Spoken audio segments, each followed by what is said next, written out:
When you beat Jay-Z Cavalcante, what felt better, the win and getting your hand raised, or getting paid? I always get confused as I followed your career as to what's more of a high for you, making them ducats and stacking paper, or the high of kicking someone else's ass.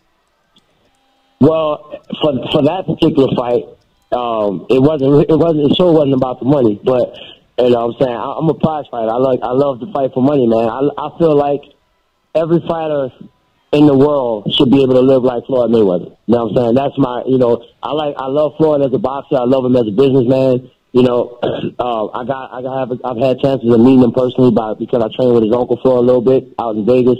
But I'll say this, man, the dude's awesome. I don't care what nobody say about him. You know what I'm saying? He's a businessman, and I try to base my career and my life now going forward, off of Floyd Mayweather. I use him as the blueprint, because early in my career, with the UFC, early in my fighting career anyway, I was young. I started when I was 16 as a pro.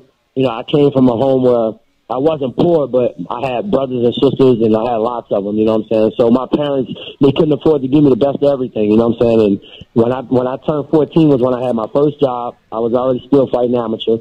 And when I was 16 was when I started fighting MMA. And, people always ask how my record grew so big so fast over the years, over the 22 years I've been fighting, is because I used to fight, week in and week out. And when I fight week in and week out, that's when I'm at my best, you know what I'm saying? And right now, the amazing thing with Bellator is, what part of my contract that they gave me, and I speak on it very proudly, it's not a secret to anyone, but I'm allowed to, pick my fights and pick when I fight, you know what I'm saying? So I can fight as much as I want. So that means cha-ching, that means more money. Hey, real fast, so you had an opportunity to go back to the UFC? I mean, that offer was there for you to consider?